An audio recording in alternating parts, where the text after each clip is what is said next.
Lauren, however you want to intro. My buddy here. All right, everyone. Welcome to the Happy, Healthy, Strong podcast. We are having a special guest today. Special guest. I know Nathan from my personal side of work with Aleco, and then also through Adam. That's initially how I knew of him, through you. He's a big deal. How many years ago? Probably. We jumped on with Level Method, I think, pretty early. Yeah. So I knew the name, I knew the face, and maybe I watched some recordings of him to do my onboarding and stuff. And then really the man, the myth, the legend. Yeah, Nathan Holliday. Yes. So here we are. Hello, Nathan. Thanks for joining us. Thanks for having me, guys. Yeah, I'm looking forward to this. It's good to touch base with you guys. It's been a while. It has too long. Which I think I think the last time I saw you was Stu's Self-Made Summit down in pre-COVID. That was that the end of 2019 or like that was the end of 2019. Yeah. Yep. Yeah. That whole thing. What I remember from that is I had to give this presentation, and I had memorized this like elaborate visual like system of like this story that I was going to tell. And I just got so nervous. It was the worst experience. And I decided after that I was never, ever going to try to do like a journey method, like speech ever again. So that's just a little side note from that experience. Personal development. Changed your life. Oh my gosh, that's too funny. That was a fun deal. I really enjoyed that. No idea what that is. Yeah. But sounds we great. had a bunch of cool gym people together and develop themselves, movers and shakers like Nathan here to pre-COVID, back when there were no masks, we could just hang out and we didn't even know what was coming. It's amazing. We gave high fives and drank beer. It was a beautiful thing. What a time! What a time! Beautiful thing. So Nathan, for the tens of people that listen to the show who might not know how big of a deal that you are, no, it's not. Not if you interrupt me. Or if you don't interrupt me, it'll be smooth. Give people the bio, what you do, who you are, and again, why you're such a big deal. Sure. So in the beginning, so I got out of high school, joined the Army, was in the Army for just under 6 years, and got out of the military and then just started coaching in the SoCal sort of area, coming up with the early, 2008, 2009 group of people. And fitness, I became obsessed with my own sort of development as an athlete. I think a lot of people come up that way, it's like, I just got to get as fit as possible. How am I going to do that for myself? And then taking that and eventually evolving into coaching, doing a lot of coaching, and then eventually opening up a gym, CrossFit gym in 2012. And then in 2016 started Level Method, which is essentially a levels-based system, a step-by-step progression system for gyms who want to sort of help their members, go through the process of fitness with a guidance system and really, prevent injuries and just give people goals and structure fitness in a way that is manageable. So like one of the big things for me was just never knowing exactly what I needed to work on. Like I would compete and you'd have big weaknesses and you'd know it, but you wouldn't really be able to quantify it. So the Level Method and the ideas of a level system, it's been around forever, but it was like trying to come up with a solution to this problem. And that's really what I've spent now the past 6 years. Was it 5 years? 5 years with Level Method, building Level Method, and sort of refining some of these ideas around energy systems and just bringing it to regular people. That's the biggest thing, is bringing fitness to like not the elite, which is sort of what CrossFit, tends to. I mean, in the early days, especially, it was elite LEO, this sort of thing. And that was sort of the wave. But then as it evolves, regular people start doing it. And then there are some problems when it comes with people that do not have like a really solid background. And then they're attempting things that they shouldn't necessarily be attempting because they don't have a structure. And that's really what Level Method is doing, is trying to provide that structure. Yeah. So if you walk into our gym, so you walk into Oak Strength, you see a huge, massive poster with lots of colors. Nathan, you want to explain what that is? Because there are a lot of words, pretty colors. People just stare at it for hours. The map, right? So that's the structure is the map. It's the method of, the acronym is method of athletic progression, but there are 15 categories running down from top to bottom. And then from left to right, there are 32 steps in each one of those categories. And then each person, you run through each of the categories, and you can imagine you have a bar chart of all the different, where your levels are, so that you can see visually what your strengths and weaknesses are.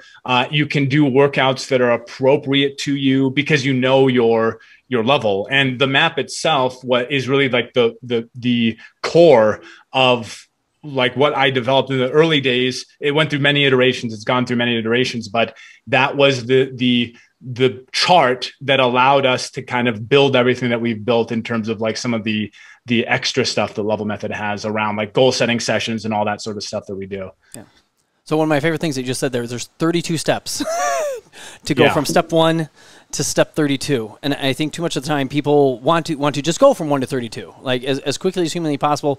They don't understand the process. They just want to, as quickly as humanly possible. They skip some steps, not a big deal. I'll go straight to barbell snatching. It sounds like fun. I saw somebody do it on YouTube. Not a problem. Explain why all those steps are such a big deal. Yeah. So like what you said, the word process is that people come in and they see things that are like, ooh, that would be very impressive to do. And we as people want to do impressive things. And like, so we think we got to either emulate that or, do that same thing, but without realizing that there's a long process before that point in order to build the necessary foundations to make that a safe thing and a viable thing to do. Like you can do them. Someone can force themselves to do a muscle up and like get themselves up there and like be a champion and have it done. But is that really is that the point? Is it just to do this feat, or do we want to build the capacity over a longer period of time to be able to do that safely and be able to, be the impressive person? But in order to do that, you have steps before, like a ladder. Like it's not like I'm just going to get to that point. So if you have like a muscle up or something on the map, it would be like the muscle ups up in brown, or I'm not exactly sure where it is, but it's pretty high up there. And if I track back, I can see like, okay, well, ring dips, right? I need to be able to do ring dips, or I needed to be able to do a hold first. And so I can see that, work on that, and then steadily build up. And again, it's just this like, it's a guiding map for people, so they're not just jumping right to it. They have an idea of like, okay, before I do this, I have to do this.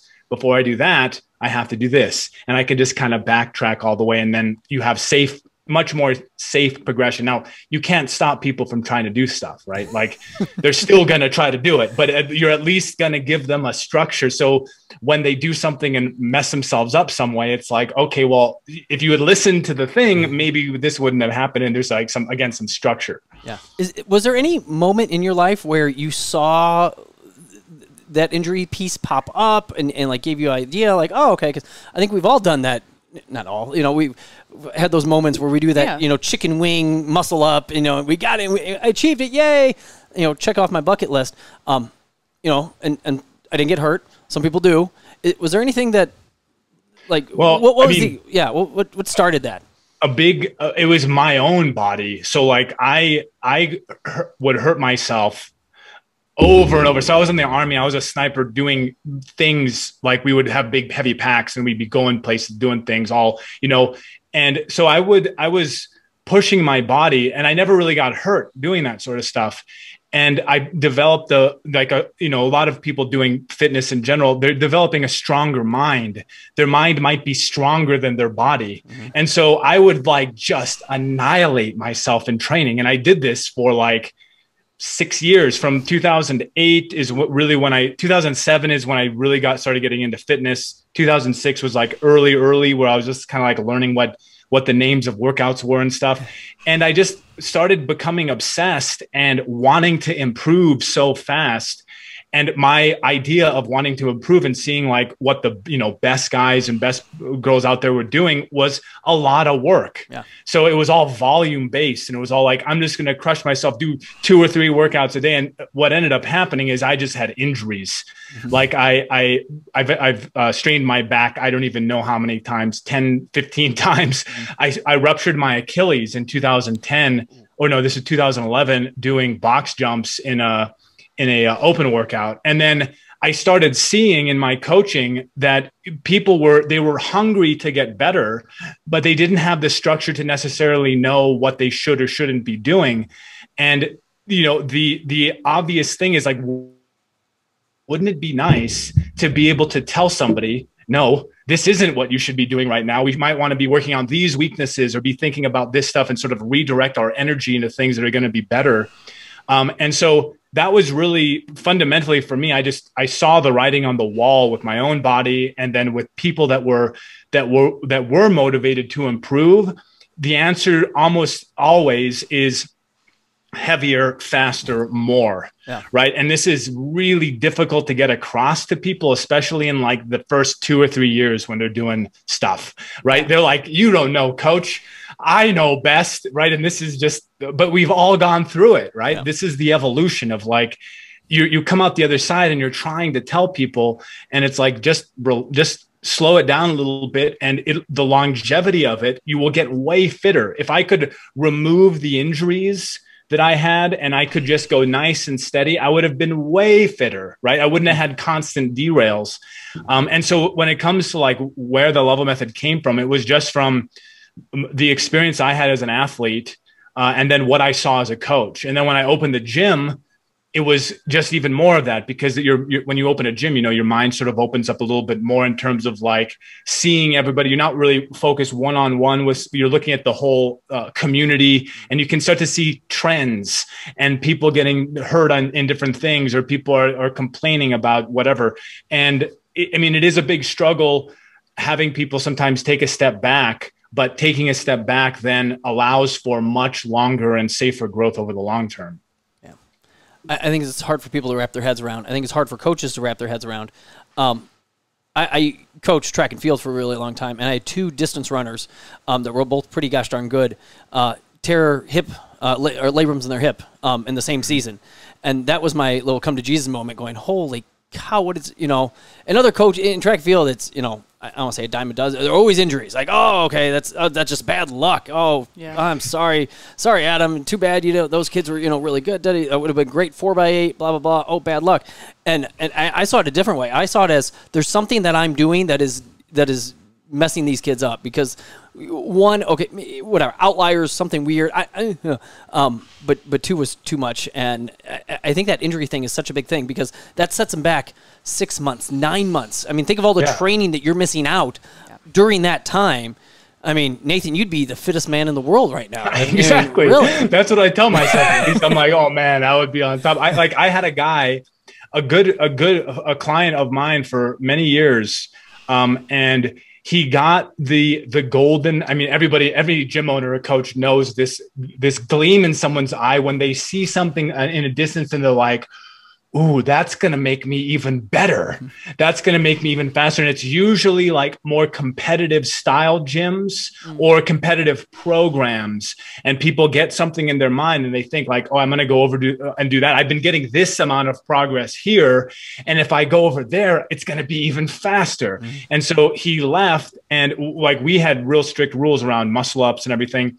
And he swung himself. He went to this gym and they were having him just be training muscle ups. He wasn't allowed to do muscle ups because he wasn't at the level. But at that gym, they're like, oh yeah, let's do it. Because they're like, they want people to have this success and this feeling of like, you're, and that's great. It's really good. But the reason we have these rules in place is because there's the structural integrity isn't there. Yep. So he went there and then just ripped his bicep. And this guy was in work that required him to kind of use his arms and his hands.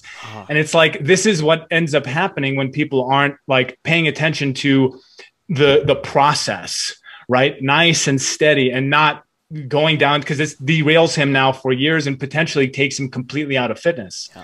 And now he's another one of the people who say, oh no, you can't do that. If you do CrossFit or you do XYZ, you're going to get hurt, because I got hurt. But the reason that you got hurt wasn't because of what the car, it was because of the way you're driving the car and you're doing stuff that's not right and you're slamming into things.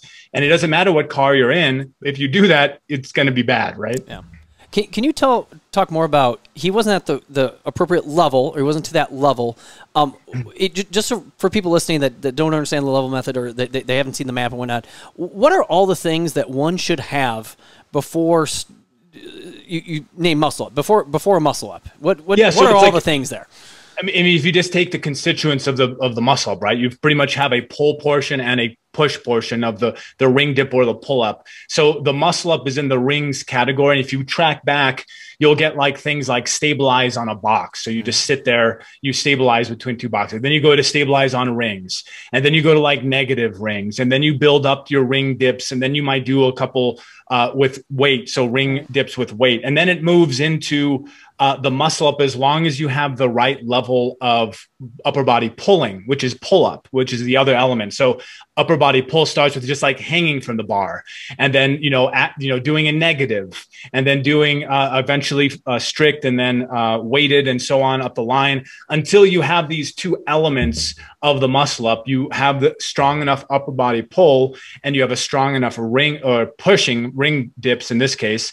And you combine those two, and now we know that you have this strength, you have the structure to be able to do a muscle up. Now, what's missing is the technique of the muscle up, which is the roll through and making sure that you're nice and tight and you have good positioning and all that sort of stuff, which is people, they're like trying to skip the strength portion and just go solely on skill. And when that starts to happen, it's very bad, because any mistake, if you don't have the strength to hold yourself, then something's going to give. And what gives ends up being like tendons and muscle tears and that sort of thing. So in this case, he didn't have I think it was, I don't know which one it was, maybe rings or upper body pull. And he was just working his way up, but he didn't yet have the capacity from a strength perspective to do the muscle up. So we didn't allow him to do it.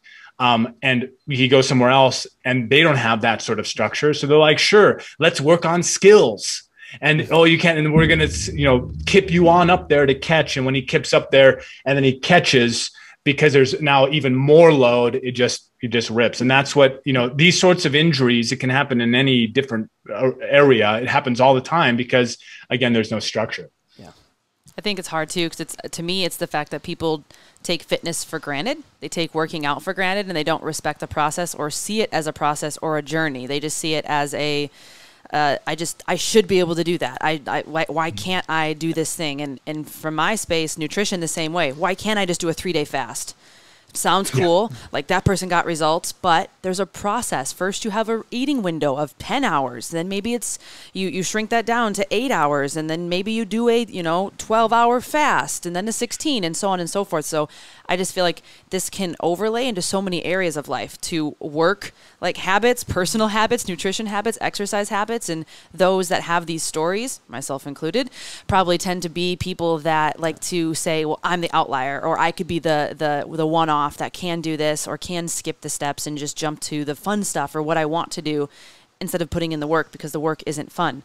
But to your point, Nathan, the work gives you that longevity. It gives you time. It's kind of like it compounds over time, just like a one of those accounts that you should have in finances. I should get one of those. 401k type maybe, yeah, sure. So, yeah, I think Alico's got you hooked up. I think a little bit. Like it compounds, and it's just, we're such an instant gratification society that we skip that part and we don't see it and we don't value it. And I love your phrase from a while ago of, you come out on the other side and you have all this knowledge that you want to share with future people coming into fitness, and they just don't want to hear it. And you're like, oh, I was you, and I didn't want to hear it either, but I really wish I did. I could be a heck of a weightlifter, but now I don't even weightlift anymore. It's exactly crazy. I mean, I think that the thing that hits on is like simple disciplines, right? The simplicity of doing things that aren't necessarily fun. And in a group environment, this is really tough. Like you'll see it more in program design, like individual program design, where it's like someone understands the benefit of doing,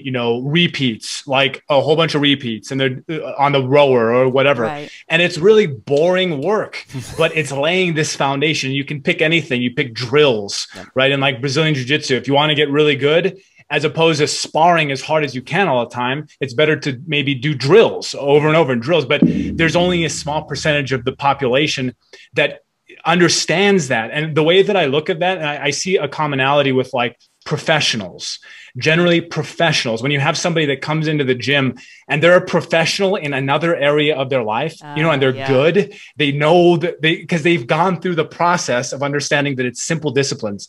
It's the simple things done over and over and over. And then you get to the end of it, and it's like, people are like, wow, you can do all this stuff and you're so amazing. But it's like, well, it's actually the daily little boring things that nobody ever sees that make that up. And I think that kind of goes to what you were saying. It's like, that's really what it is, right? Simple disciplines. Yeah, they definitely get overlooked, and you just see the end result and the flashy, the medals, the first place finishes, and you don't see everything that goes into it. Yeah, definitely. It's like nutrition, it's that exact same way. It's like the extremes that people, it's like, can you just not be extreme and make a small change and then just do that and then make another small change and then do that, as opposed to like a fast? Someone gets some wild idea and they're like, I'm just going to do a 10-day water fast. And then 2 days in, they're just screwed. Like their bodies are just not ready for that. Right. And it happens in every area. Yeah. Or there's the kickback, and then, they go binge on cake and McDonald's and whatever. And I think, something else that I thought about earlier is you get injured. And to your point, Nathan, the injury could be an issue, and then you have 6 months off and you have to come back. But on top of that, they didn't change their mindset. They didn't change this all-in type of mentality. So they get injured, and then they take 3 months of the 6 months off and try to come back again and work out for maybe a month, and then get doubly as injured. That also compounds. And then before you know it, they're 3 years behind where they could have been because they just weren't patient and they still wanted that instant gratification, not trusting the process, just in a different way, not trusting the recovery process now because they never respected the whole process in the first place. Right. Yeah, that's totally, I mean, you see that it's rushing. And I think that it comes back to our culture and how we're sort of wired, and we social media, you want it fast.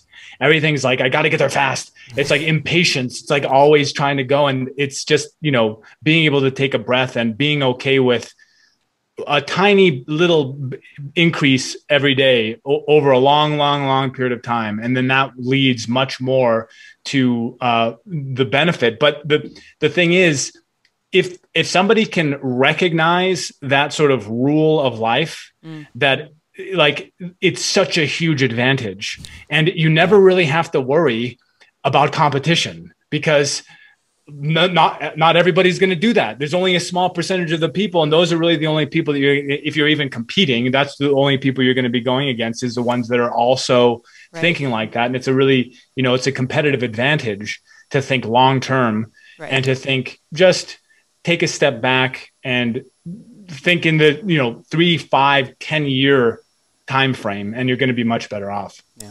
I find it funny that and I think this is within the last 15 years, I think the advent of CrossFit and then all these other little micro gyms, your Orange Theories and stuff like that. Because if you look at, specific strength conditioning stuff, I got my CSCS a couple of years ago. The time that it takes for ligament strength to get, to improve, and tendon strength, and when it's so much, so far behind, muscular stuff, and how easy it is for people to get, hurt just based off of they're not ready for that. I don't think people have even a clue of how long of a process that this should really, really be. Yeah, it's like you look at a sport like powerlifting, and the best powerlifters, they're normally getting older. When you look at in the scheme of sports, right? And it's what's required it just takes a long time to build this sort of old man strength, which is ligaments. It's if there's a guy, I don't know where, but in the, Iron Mind world of the strength world and all that, there was a guy that was 80 years old, and he deadlifted 600 pounds or something ridiculous. And it's that. Yeah. How is that even possible? But it's hey, time, it helps. It obviously depends on what you're doing, but if you do a little bit, every day, every week. I forgot who I heard. One of John Wilborn's buddies that in his realm, something like, how do you get strong? He's like, well, you lift heavy once a week for 20 years, and then, you get really strong. Oh, okay. That's all it really takes. And it's simple. Yeah. It's kind of along the vein of what I was going to say. I find more and more I'm talking with my clients and just, gym members and stuff about the fact of I think it'd be really cool if we could all decide or figure out what our minimum effective dose is for training. And it's far less than what we really think it is, myself included. I competed heavily in weightlifting for a long time, and so I had it in my mind that I had to lift these heavy weights and had to do it 5 or 6 times a week, and I had injuries as well. But as of late, all the injuries, seriously. As of late, I've Bulgarian style. It really was. I've made it my goal that I even feel embarrassed like saying it, but like I just want to work out 30 minutes every day. And if it's like 6 o'clock and I haven't, I'm gonna go in the grass with a 10 kilo plate and do some like. I can't explain. I make up movements, but and just move, whatever. But like my thing is, I'm going to do it every day, and that's something I haven't committed to because full disclosure, I'm an all-in type of person. And as we're talking, I'm having epiphanies with my own like business and stuff where I'm just like, I have these projects I want to do, but in my mind, I can't do them all in one time, so I just don't start them. Like I have these videos that I want to make for clients, but I'm like, that's going to take an hour, and I want to write the script and make sure it's good, so I just don't do it. And then I just don't take action. And then 2 months go by, and I've gotten nowhere. I think fitness is the similar thing. We just create these big ideas, and instead of just taking action, even if it's imperfect and even if it's super small, because at least it's taking action, and that is better than just being stagnant and doing nothing. It has nothing to do with level method, but I'm just throwing that out there. No, I think it's perfect because I think that's a sign of just maturity, right? It's like as you learn how to navigate life, and the extremes don't work for over the long term. Even like you look at anybody, like I'm sure you guys have seen the Last Dance, right? With Jordan and the whole epic thing. That documentary to me is just so awesome. But if you look at what happened, they won 3 championships in a row, and then he had to stop. He was like totally burnt out. And then he took like this 1.5 years, was playing baseball, whatever, and then came back and lasted about 3 more years. And then was burnt out again and was like, I got it. And it's like this natural oscillation in life. We can go through phases where we're highly competitive.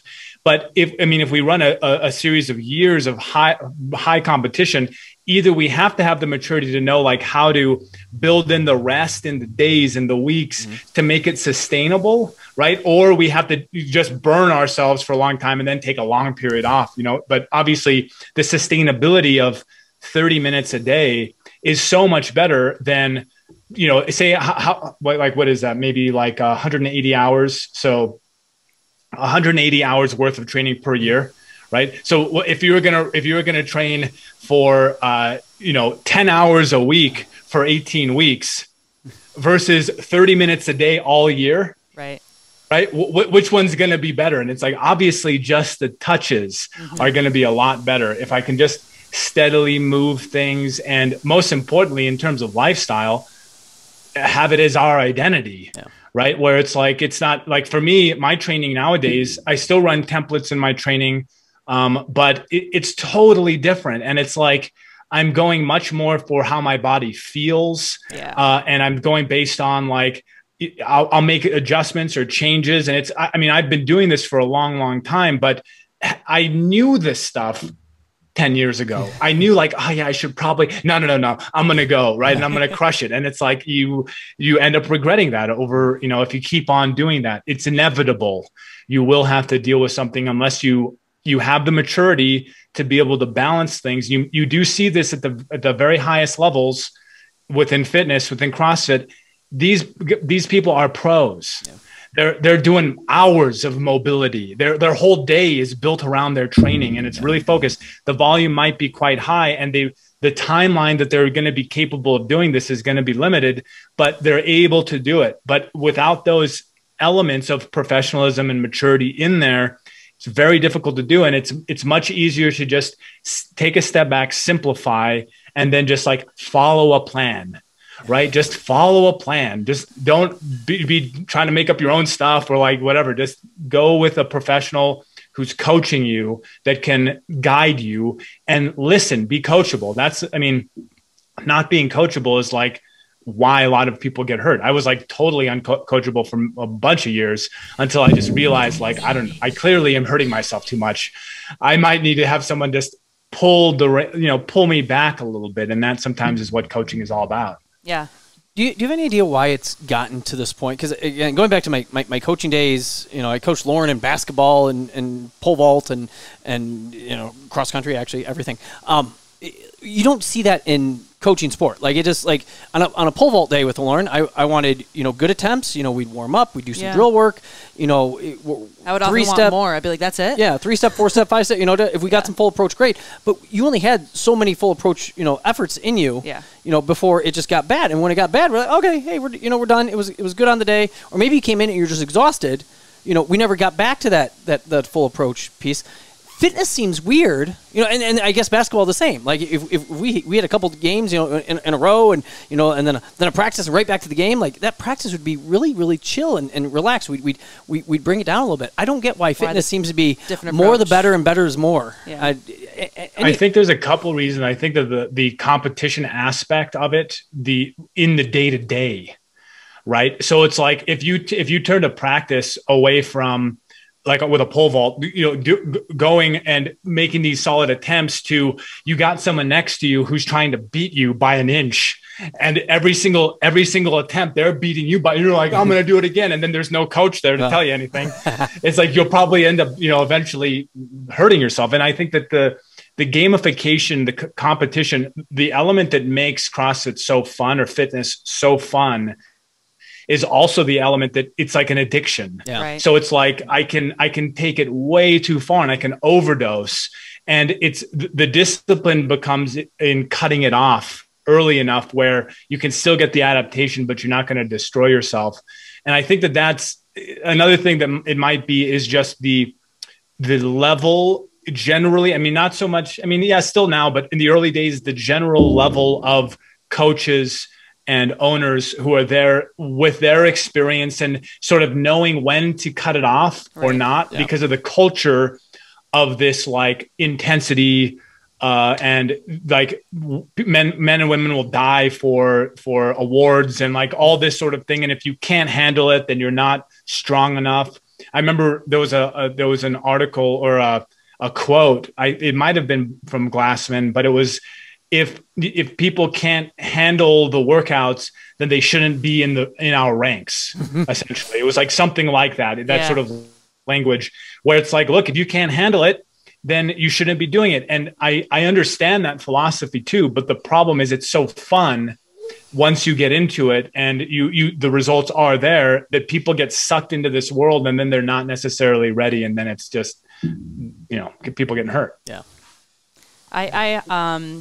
Well, I was going to phrase that. I had a question. So when it comes to, we're kind of talking about this bigger idea of like owning your health, owning your fitness, understanding what you can and can't handle.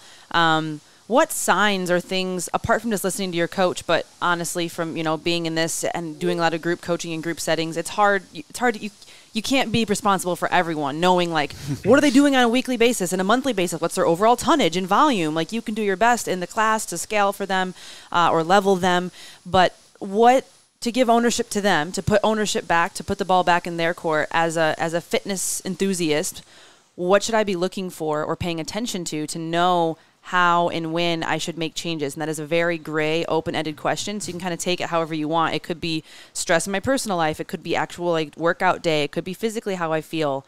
What factors do you find kind of important or helpful? Maybe your own journey or with others? I think like the classic, like overtraining symptoms or overreaching symptoms. So like, if you're not sleeping well, right? If you're not hungry anymore, if you're finding yourself irritable, right? Or you don't have any, your sex drive is just kind of dropping off, you're just uninterested. Yeah. These sort of things are really strong indicators that you might be pushing your body too much. Now, I think that like journaling is a really helpful habit of like giving yourself simple, there's apps, there's all sorts of stuff. In the early days, I used to just have a journal that was, you do your morning heart rate, and you can kind of get HRV off of that, how much sleep you had, did you hydrate? And just if the numbers are low, if you're just not feeling good, then you should take a step back. There's also things like the Whoop, right? If you wear a Whoop or an Aura ring, I've played with all of those. And I'm not sold because there are many times where I'm like, I feel fine, but then the Whoop tells me that I should not work out. And then, or I feel like crap, slept horribly, but then my Whoop tells me I'm like way up. So I think that the most important thing is just the awareness of being able to ask yourself questions and reflect objectively and developing the skills of the athlete, which is the skills of the athlete is like, okay, I know that I shouldn't work out today, or I should work out today. And then there's in the workouts themselves, the skill of the athlete of knowing energy systems and sort of knowing how certain things feel and how to pace. These are skills that take a long time to develop. It's not just like, oh yeah, now I got it. But I think always defaulting and asking questions to the coach, finding somebody who's going to help you, that has gone through it, right? That that they've like gone through the same things and they've got your best interests at heart, and relying on them, and trusting them. I think that those are also that's also a really good strategy. But just in general, how your body feels, if you're creaky, if you're achy, watching your nutrition, that's always a really big one, especially when it comes to some of and I don't even know if it's common these days, but in the early days, the sort of fitness culture was like, we would go out and drink, and then you'd wake up in the morning and you'd train and you'd get all the alcohol out of your system, and you might be doing zone or whatever, but it's like, there's all sorts of different ways of approaching nutrition, but always thinking of like quality, right? Going quality first, making sure that you're eating enough, sleeping enough, just the fundamentals. It comes back to the simple disciplines, It's never going to be like a crazy, you're never going to find somebody who tells you something that you've never heard before, most likely, if you've been in this game for a while. It's not like some crazy mind-blowing thing. It's going to be like, oh yeah, I know that. And there might be some research that comes out that then confirms it, and then it becomes a higher priority in your mind. But the fundamentals win, always. Yeah, I find it amazing. So we run with the Sparta Science Force Plate. I don't know if you're familiar with Sparta, on the youth side. So for going on 3 years now, we've used this force plate tech, in which basically they jump, and we get a reading off of it, how they create force, how they transfer force, how they apply force. And if you do it smoothly, like a gazelle, it's really, really good. Some people have huge concentric or eccentric force and very little concentric force. Like they can't triple extend. They get, and certain scans lead to, certain injuries, depending on all the 2 million plus scans that they've done through it. So we've done. Cool. It's fantastic. That's a whole different podcast. I could go forever. Cool. But we've used this with our youth kids, because we work with the volleyball club and a ton of baseball, softball club athletes and whatnot. And so now we're like, well, we have this force plate. Might as well use this with the adults, and it just makes all the sense in the world. There's a balance test, single leg balance, single arm plank, and you can tell any inconsistency left side to right side. We had a girl, I'm going back to the athletes, who she was just pushing through this entire long club volleyball season. Her teammate got COVID, so she had to quarantine for 10 days. She didn't do squat for 10 days. She didn't play volleyball. She didn't work out. She didn't do anything. Came back and crushed it. Yeah. Absolutely crushed. Sparta score went up 8 points. Vertical went up 3 inches. Like she wasn't in pain. She felt amazing. Like all the stress of all the like homework projects that were, creeping up on people or creeping up on her. Like she got all that done. She, checked off all these things off her to-do list. She finally like exhaled. Because I think adults are even worse at it. I think we're amazing at, like, we just keep piling more crap on our plate, and then we get to the end of the day, oh my God, I need to work out hard. And we go and we get after it. And I'm 41. I try to train like I'm 21. And that's when I don't sleep, or I don't not eat. I go the other way. I eat a ton because I feel like I'm just absolutely ravenous. But yeah, that whole, I think it's really hard.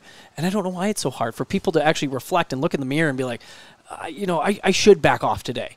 Well, what's funny is, as you were telling that story, I had a similar experience with a really high level CrossFit female who came to my gym visiting. This was in 2014 or 15. So before Level Method.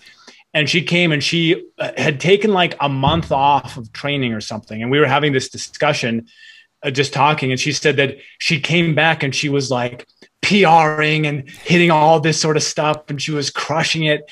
And she's like, you know why? She said to me, you know why I was doing so well? And I was like, well, I said super compensation. I was like, you're probably way more rested and crushing. And she's like, no, genetics.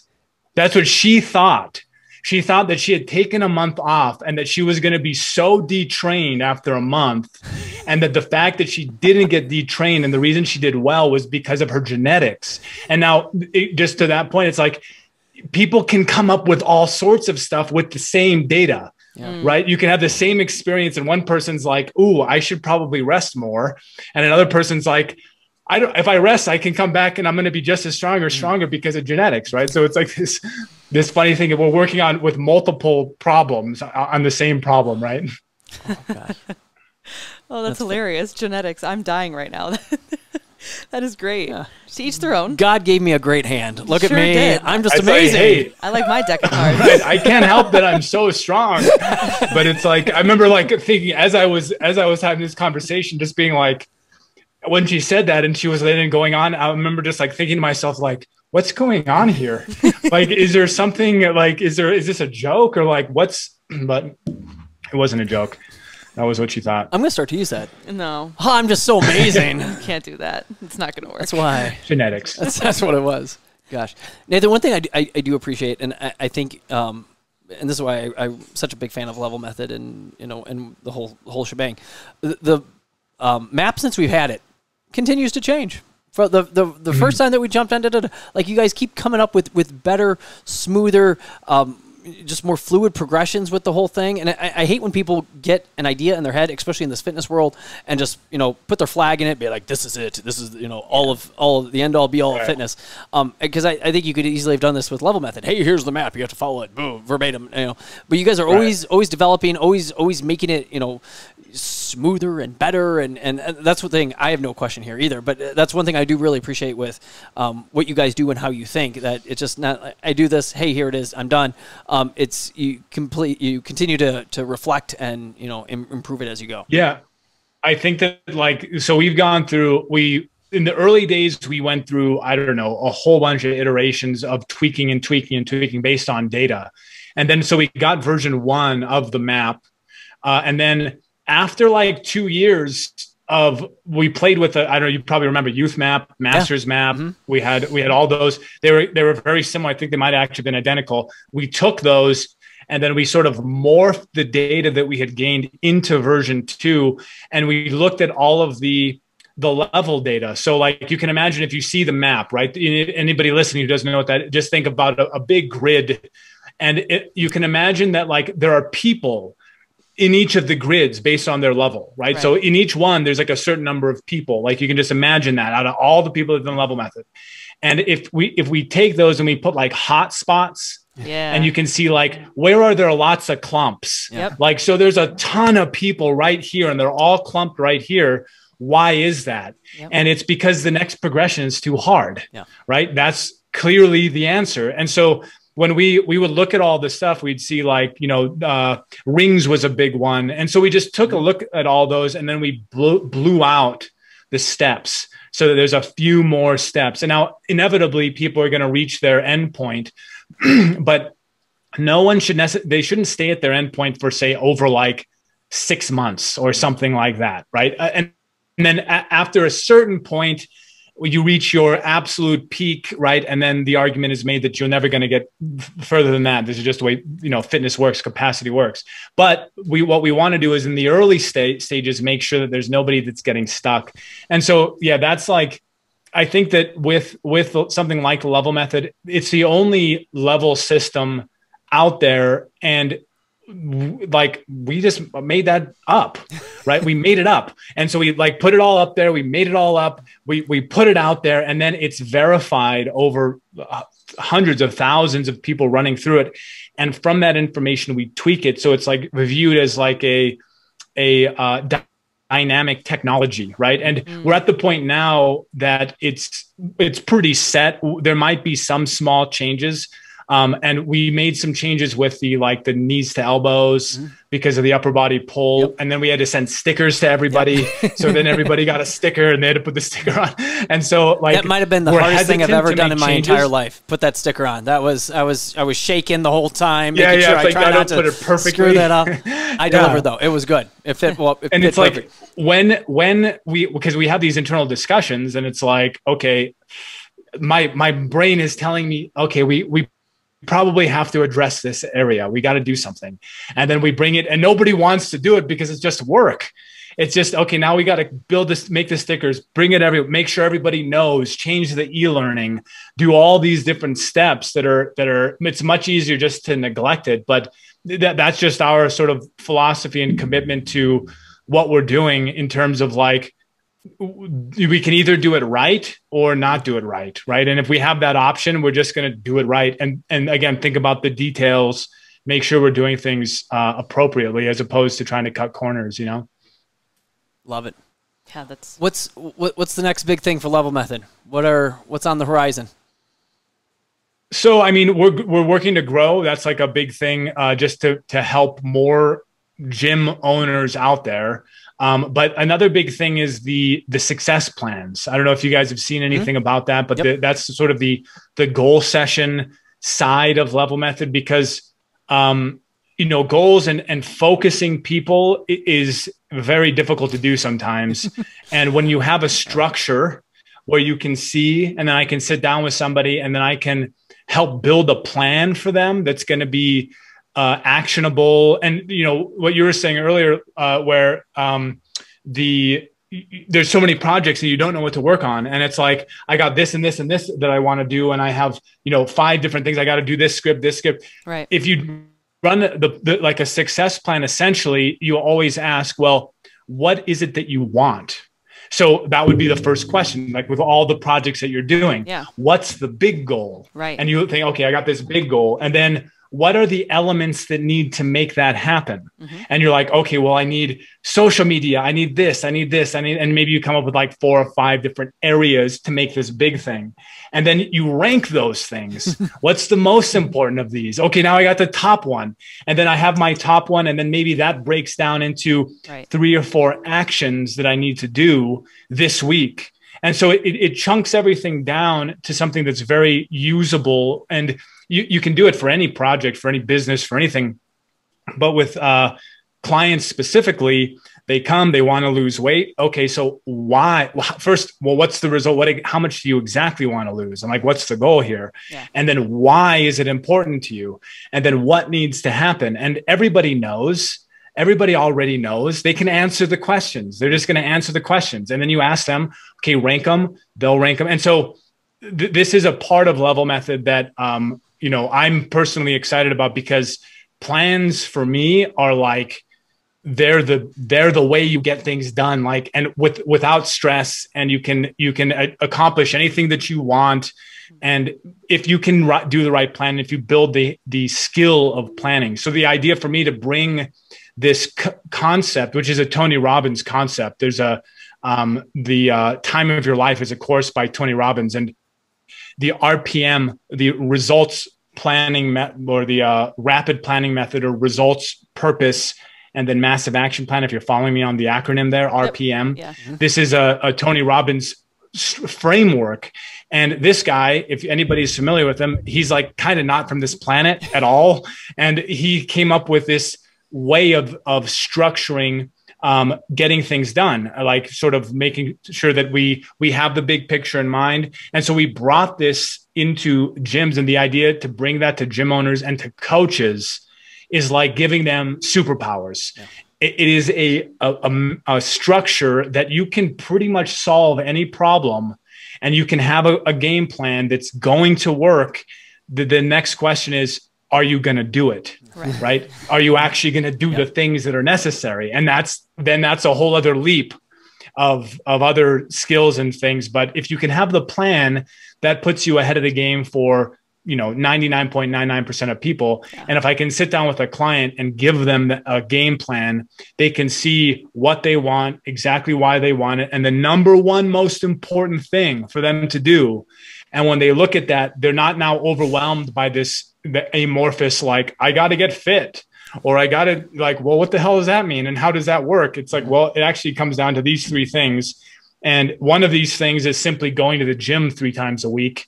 It simplifies, right? I'm not now missing out on a whole bunch of stuff, thinking I'm missing out, because I know that all I got to do is come to the gym 3 times a week. I got to work with my nutrition coach. And I mean, those two things, and you're probably going to be pretty good. You know what I mean? Yeah. Yeah. No, I love that. That's a great, you can extrapolate that out into anything. And it's very PN-like, I think about it, when they do their kind of goal setting strategies. Like, here's your goal. Okay, so that means I have to accomplish these 5 things, which need these skills to be developed. And you develop these skills by taking these habits or these actions. There's your plan. And then you just, pick a vein. But I like the whole ranking thing. That's helpful too. I mean, the habit thing, though, it's like, think about it. Like, someone knows they need to drink water, or they know they need to do X, Y, Z, whatever it is, and they've got to build the habit. Right. And so they have a thing that says, drink water. And they're like, oh, okay, I got to drink water. It's like, why am I doing this? But if they have an image of like the bigger picture of what it's going to do, and they can link that on a consistent basis, and they know why they have the water habit, it just lines things up way better. And the compliance increases in a big way, because it's like, oh, this makes sense. It's not just some random list of things that I know that I should do because everybody's always told me that. It's actually the things that I have come up with, ranked them, and then I know it's the most important. And that backtracks down to drink water. I'm like, okay, that makes sense. Yeah.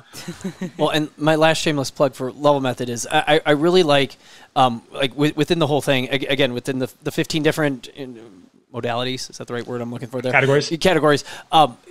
There's people who are just phenomenal in certain things, and then they're terrible in other things. And so to see that and be like, hey, Sarah, you are strong. This is great, but we probably want you to be able to walk upstairs and not lose your breath. Okay, so we need a little bit more rowing. We might need a little bit more of the running, something like that. You don't have to be a marathoner. Okay, you don't have to, but we just need to improve this. So to insert, that's where I like the whole plan idea. Hey, let's insert it right here, right where you're weak. You're good, weak right here. Let's focus on this. Like, focus on that lagging habit, of drinking water or whatever it is. And hey, we're gonna focus on this. And I haven't seen anything else with an adult fitness that I won't say exposes weaknesses, but like shows people where their improvement probably should and could happen, because it's the lowest hanging fruit, and it's the thing that they're poorest at if they're looking for well-rounded, just healthy adult fitness. Right. Yeah, I mean, there's so many skills like double unders, and it's like, why would the double unders be in fit? Like, how is that relative to fitness? But it has to do with all sorts of skills and things, rhythm and coordination and knowing those things.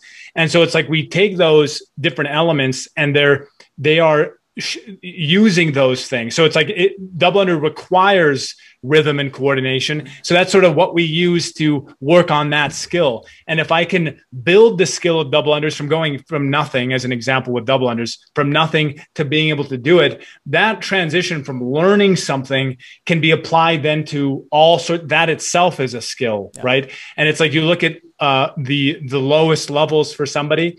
If someone's goal is to level up, so if I sit down with someone and they're like, I want to level up to blue, how easy is that? It's like, boom, look right at the levels and we know, okay, here's some supplemental work, bam. But it's like, if someone has a different goal that they want to, lose a certain amount of body fat, we might not even take the levels into consideration necessarily. Maybe like depends on what it is and who the client is and all that sort of stuff. But that's the beauty of sort of these success plans. And I mean, the beauty of Level Method to show people where they are weak, just to expose them potentially to things that they would neglect. Because I think we've all seen, the person who is black and red, but they never have done double unders. So they just don't even want to do that. Or they're completely neglecting their flexibility, or they're neglecting some element, and they just, without being shown, they would just continue to neglect it. And then in some cases, even being shown, they'll still continue to neglect it because they just don't want to do it. So yeah, it is a super helpful structure for pinning things down. And the success plans are just a framework of thinking. So we have it in our app to run people through the goal sessions, but it's just a way of thinking. And if we can get more coaches thinking like that, thinking from the standpoint of, okay, well, what do you want? And if what you want is to feel better, work, lose some body fat, would that equate to 6 days a week of doubles and, like a 4,000 calorie food plan and like all, just all this sort of stuff that people might think, but it's not lined up. And this is the thing with coaches understanding that people are in different places. Their whys are totally different sometimes. I mean, almost always. People have different whys. They might have the same result. No. I want to do this, but why they're doing it is going to be so different. And that helps with the communication also, and knowing somebody, knowing what is motivating to them and what they need to hear when they might be, not feeling like they want to continue or something like that. Like, I want to quit, Yeah, I really appreciate that, because it's like the way I see it, the level method it's essentially an awareness tool. Like you talked about, like we talked about what should you do, become aware of yourself. So it's a systematic awareness tool. What you choose to do with that awareness is completely up to you and your goals. So as a coach, if you have clarity around what their goals are, you use this level method system to become aware of where the gaps might be. And then to your point, Nathan, maybe they just want general fitness. Maybe they don't want to level up. They want to master this orange level or whatever. And so it's cool that you can take it and you can take it or leave it, and you can always come back to it. It's always going to be there. So in a year, their goals could change, that your clarity around what they want could change, and then you have an action plan to move into a new level of awareness, take action, and make those success plans like you were saying. So that's really cool. Yeah, it's a tool, and that's really what level method was. Yep.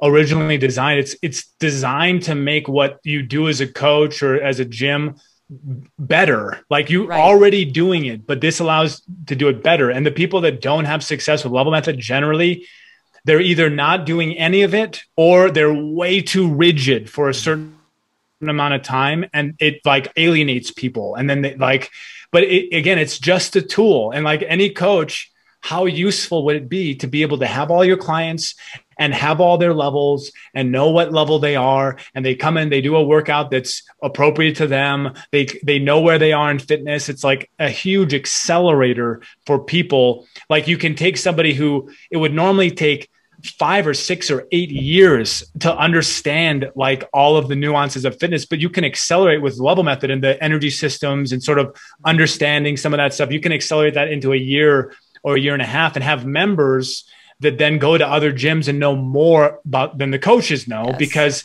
they have a different structure, framework to think about fitness with, which is like, it's a lever. It's a big time leverage mechanism. I love it. Nathan, tell people where they can find more about you, level method, the whole shebang. Sure. Levelmethod.com is where you can find everything. You can find me on Instagram with I'm not really on Instagram, but Nathan Holiday. I go on there occasionally, but levelmethod.com is really the primary hub. Any gym owners who are interested can always go and look at scheduling a discovery call with us to see if it's a good fit. And then members or people that want to do Level Method as a sort of a gym goer, there's a directory at levelmethod.com/directory that you can look up and see if there's a gym in your area that does Level Method. But you can only get it through. That's cool. You can only get it through gyms, right? So Level Method is only available through gyms because it's a tool for coaches and gym owners. And that's really where we're focused. And that's why we sort of run things that way. Yeah, I really like that. And I also like how the map's a little under wraps. Can I say that? It's not a public thing. You just don't throw the map all over the place. No, you can't find it. Yeah. You can't. We always get people like, can we get it online? It's like, no, it's only available in gyms and nobody can buy one. Yeah. There's no way for anybody to buy one. It only is for people that have a license. And then small map posters. So, we do have those small map posters. Those are only available for gym owners, and only 2 per gym owner. Yeah. So it's pretty locked down. We do that on purpose just to make sure that it's being operated appropriately, Yeah, definitely. I really appreciate it. I feel like I'm part of the cool kids club. It's really, you are. I told myself that. Definitely. There you go. It's valid. Genetics. Yeah. Oh, that's a good outro. I love it. Nathan, thanks for taking the time, bud. I know you're a busy guy. Man. And this is a lot of fun. Thank you so much. Yeah. Thanks, guys. Appreciate it.